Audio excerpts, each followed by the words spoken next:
I'm Shiraz, and I'm the communications lead for our stakeholder communities and communications division with Auckland Transport. The New Zealand Government and Auckland Council have set goals to eliminate road deaths by 2050.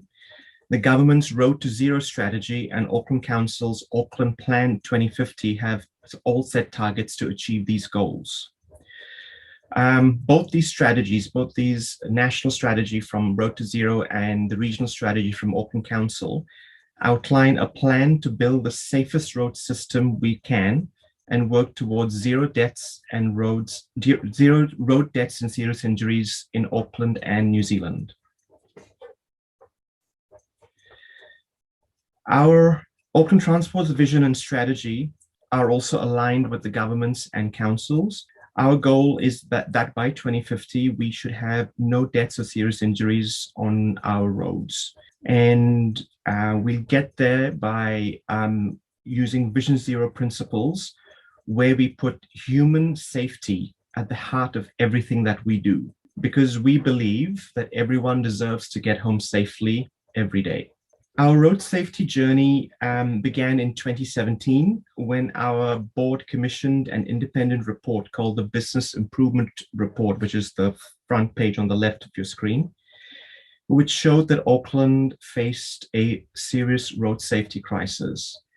As the graph on the right shows that since 2014, deaths on Auckland roads due to crashes increased at more than 3 times the rate of rest of New Zealand. And in 2017 itself, 64 people died and a further 479 were seriously injured with lifelong injuries and lifelong changes. So on an average, 1 person died or 14 others were seriously injured every week. So the Business Improvement Review had 45 recommendations to reverse this awful trend and to bring down deaths and serious injuries.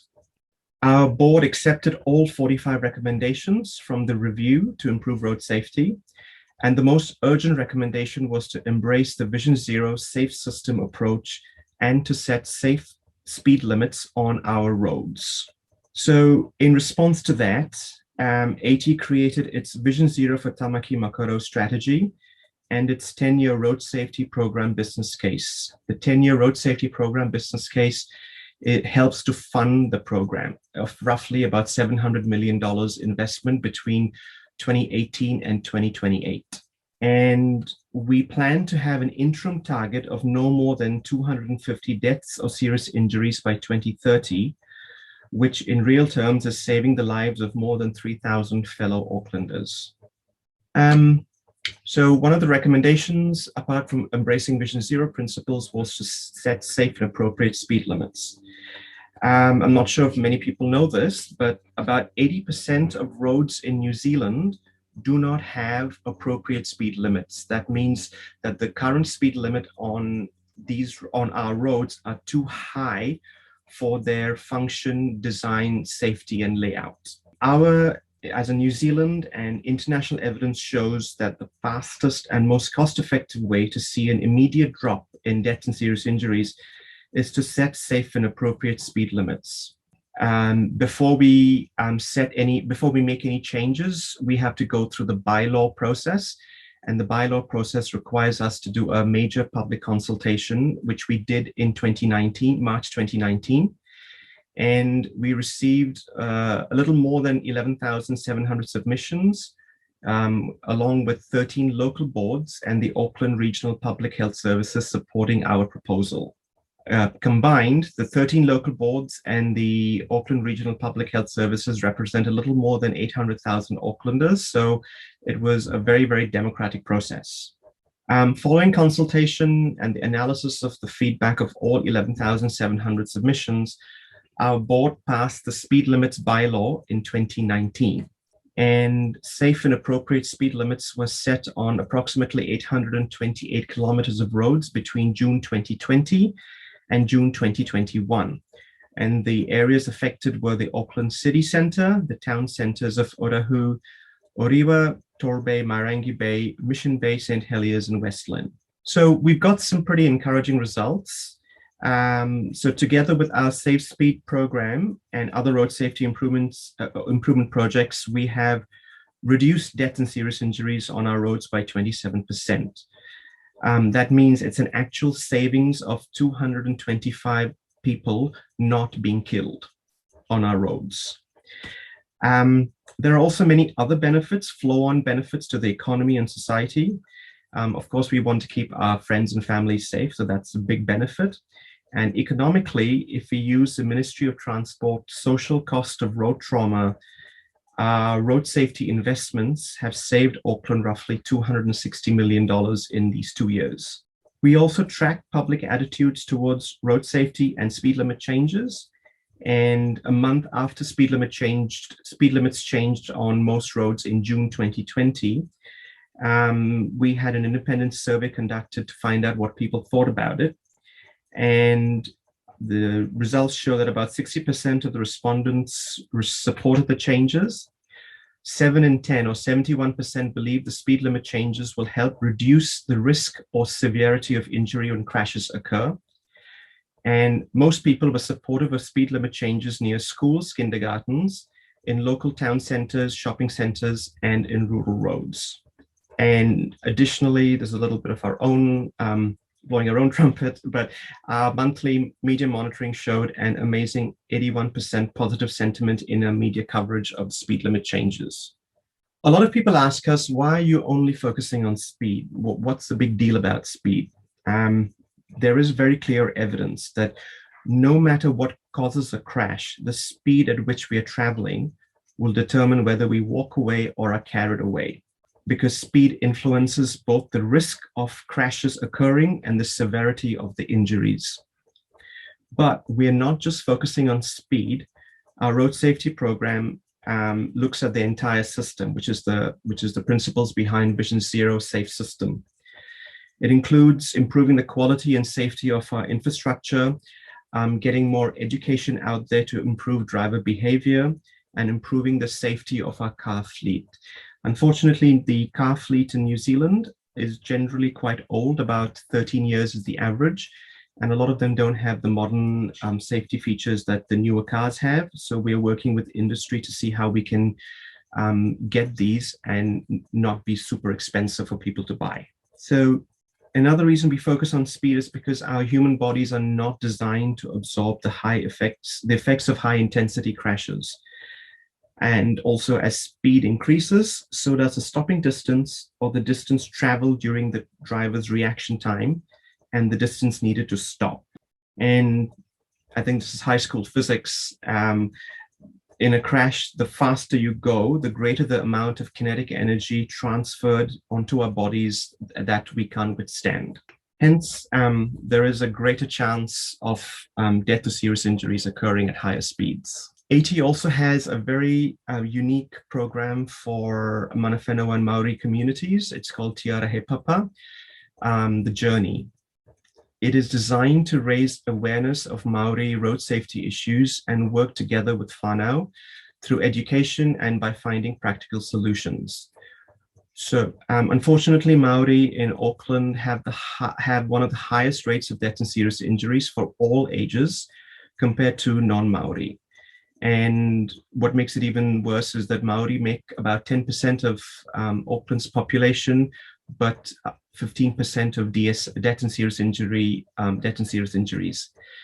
And so the program is co-designed with Mana Whenua, and it works to improve the futures for rangatahi Māori and basically all Maori and Pacifica communities. The team is led by our amazing Rahera. As you can see, that little photograph of Rahera there, and I've put a link into an example of the work that they do. I'll send this to you guys, the presentation, so you can have a look at your leisure.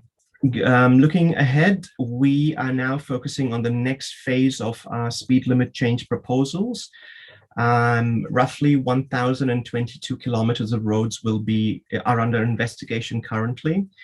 And 465 of these are around 75 schools around Auckland, 218 in the rural high-risk roads of Franklin, a local board area, Otara Town Centre, 12 roads in Otara Town Centre, quite a few roads in Manura residential areas, and about 45 or so roads in Freeman's Bay and Ponsonby. There is also another video on kinetic energy, just explains simply the role kinetic energy plays during a crash.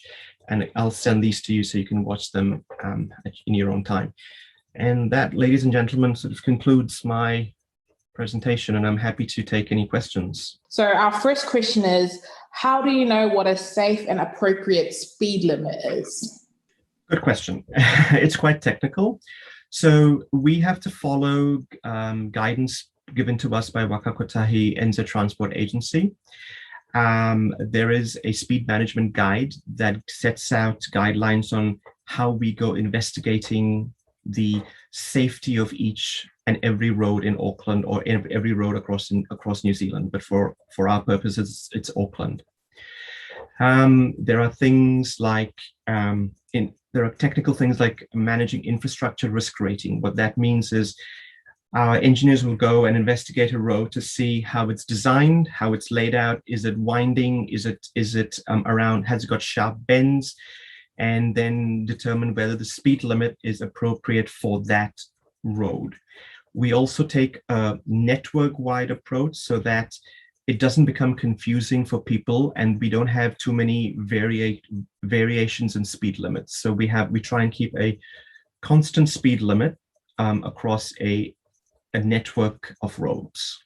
Awesome. Thank you for that. Jude, I see your question.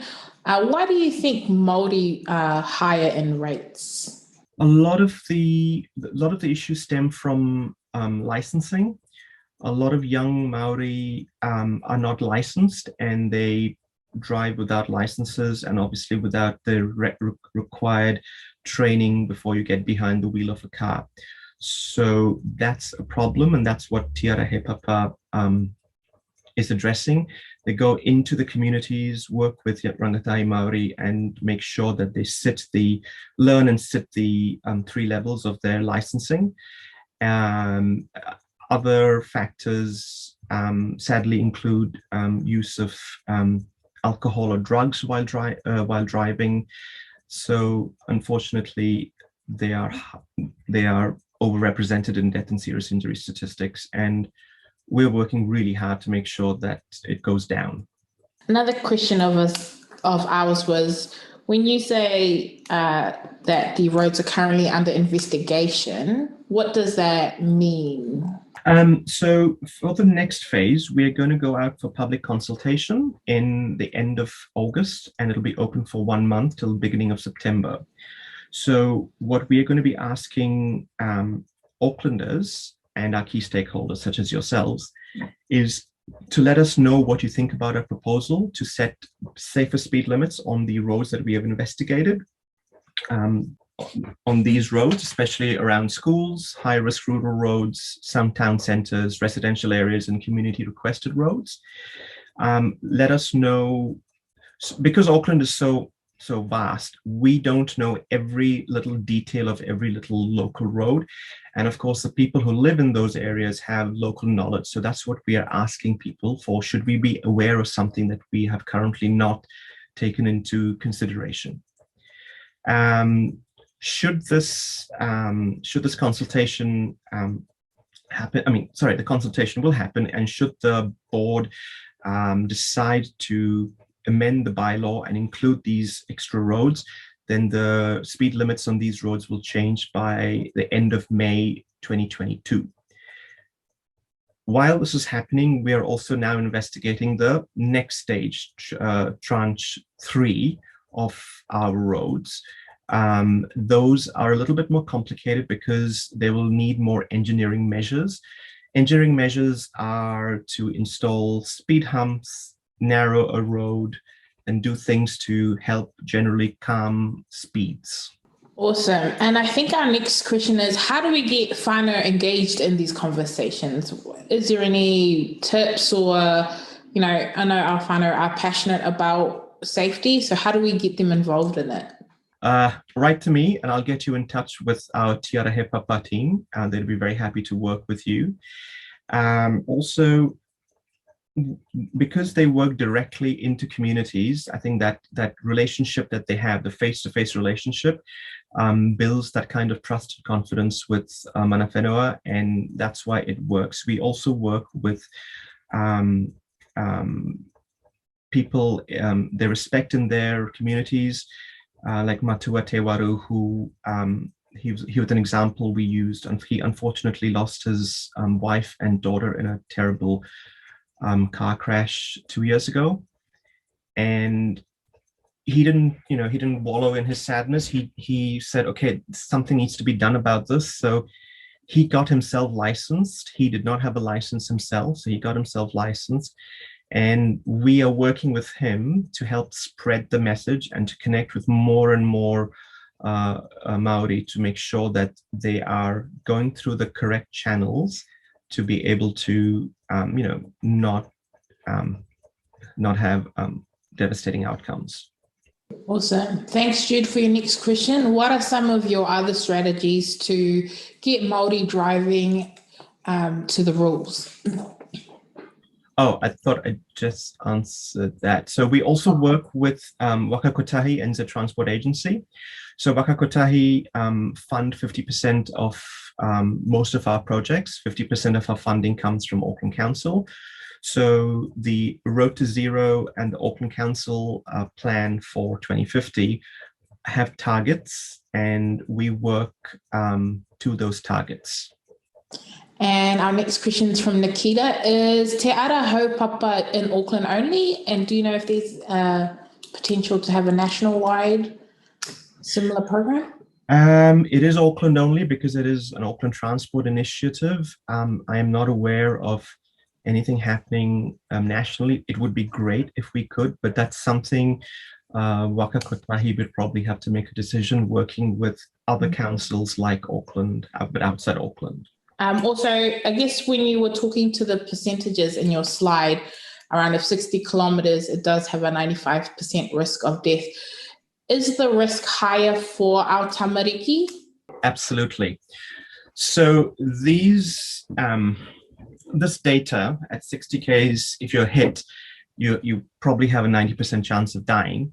That is assuming a young, relatively healthy male.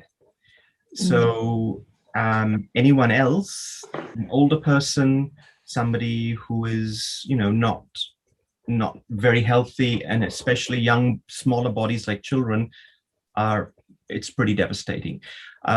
This is my own personal opinion, but I think even 30 kilometers an hour, imagine being struck at 30 kilometers an hour as a child, it probably will lead to serious injuries. So yeah. What the benefit of setting 30 kilometers an hour in, say, Auckland city center or town centers or around schools is that it gives the driver more reaction and stopping time in case of an emergency. Because the faster you go, your reaction and stopping time is greatly reduced. At slower speeds, your reaction and stopping time are greatly increased. So you have a higher chance of not hitting anybody. Thank you again, Shiraz, for taking time out of your day and coming to present to us. We know how important road safety is to our tamariki, so thank you again.